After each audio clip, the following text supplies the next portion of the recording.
Hello, and welcome to another edition of the Book Review Blog. I am your book reviewer, and today we're going to review the book Watership Down. It's by Richard Adams, and this book is a fantasy book, obviously, because the main characters, or all characters in the book, are rabbits, and they start off in a rabbit home or warren called Sandleford, and the it starts with this rabbit named Fiver, who is a psychic. He can see visions in his head, and he sees that his home is going to be destroyed. He doesn't know how or doesn't know when, but it's going to be destroyed. And so he tries to get other rabbits to leave the warren and go with him elsewhere. And the first rabbit he sees and tries to get is a rabbit called Hazel is a very smart rabbit. He can understand things and kind of process things and work things out. So that was a good choice, I thought, because then he was able to convince the other rabbits to leave as well. And there is a problem because their rabbit warren is run by this government that's called the Ausfla, and it's run, and they're like, you can't leave, you're kind of our workers, or you have to work for us. And one of the members of the Ausfla is another bigger rabbit called Bigwig, and at first he's like, no, you also can't leave, and tries to threaten Fiver and Hazel by physical force. But Hazel and Fiver leave with a bunch of other rabbits, and so they start on their way, and eventually they are joined by Bigwig, who decided, well, the Ausfla is not really my cup of tea. I don't really want to go there anymore, so I'll go with you. And I believe you that our warren is going to be destroyed. So eventually their warren is destroyed, they hear, by men who are their enemies. The rabbits seem to have lots of enemies. Foxes, weasels, and things like other woodland creatures like that, and then of course men. It reminded me of Bambi, where man was the greatest enemy in that movie too. So then they're on their way, and they come onto another warren run by this rabbit called Cowslip, and Cowslip's like, well, you can live here. You don't really need to worry about food because food is provided for us by humans. And they're like, well, wait, humans are our enemies. They're like, oh, no, humans are nice to us. You can live here. So they live there for a while, and but eventually, because they're wild, they're like, well, we don't like our food handed to us. We want to hunt for food. So this isn't right. And so they do leave the Cowslip, and they go out, and then they soon realize that their food is provided for them by men because men want to give rabbits their trust, and so the rabbits can trust them and then kind of leave their warren as they go. And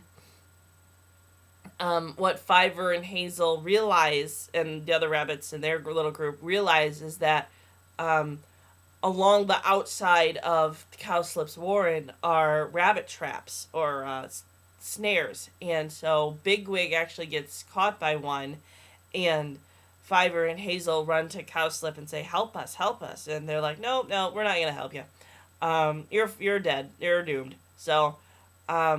So then they're like, whoa, okay, we're glad we left this place. So they get Bigwig out, and they go on their way.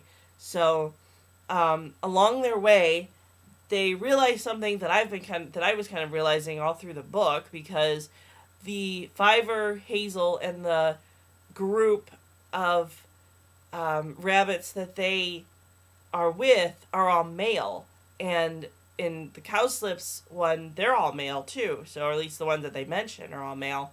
And so then they kind of realize, well, wait, if we're going to go out on our own and start this new life for us and regroup and grow, we need females. And like, wait, you need female rabbits to start a new civilization. So they then start their embark to go get females. And the first place that they go is a place called Nut Hanger Farm, which is a human-run farm. And there's, I think, 4 rabbits in this little hutch or little home on the outside. So they go there, and there's 2 male rabbits and 2 female rabbits. And they try to convince the female rabbits especially, but the males also, to come with them. And I don't know if both female rabbits go. One goes. I know. They might just both go.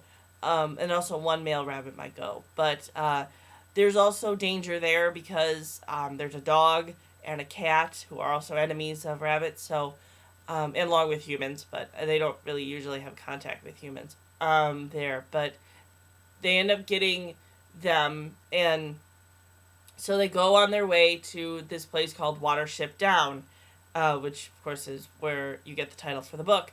And they like their place there, and it's full of holes and things that they can live and breed once they get the females. So, but then they're like, well, 1 or 2 females isn't enough for us. We need to get more. So then they go to another warren that's called the Efrafa.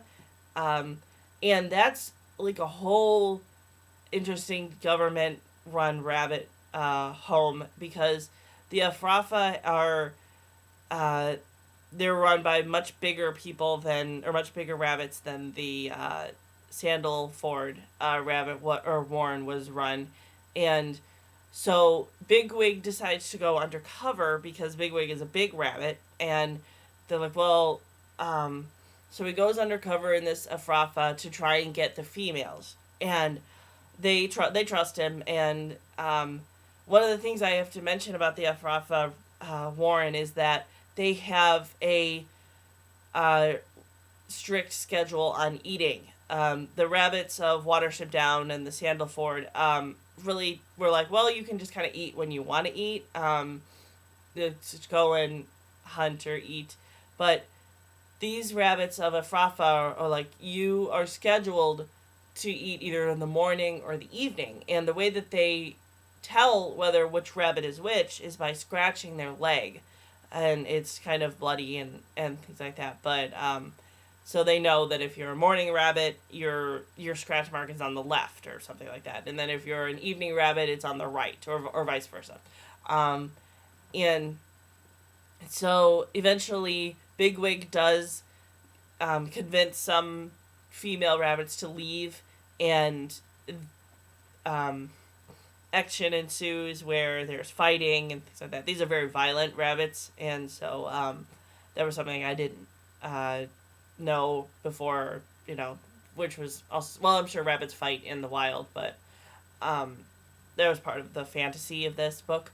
And so then the females go back to Watership Down, and that's kind of where there's also more battles with the Efrafa, but that's kind of where the book ends. And it was ends happily.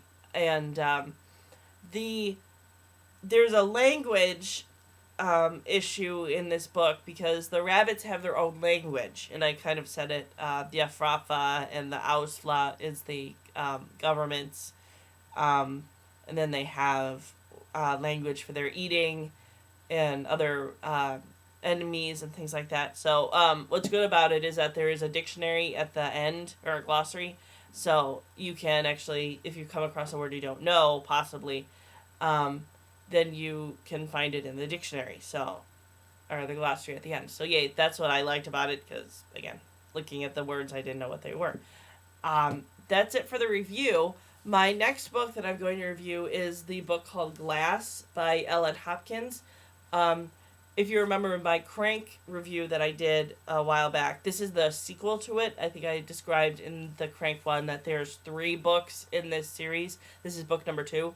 So that's the one I'm going to read next, and I bid you a good day and happy reading.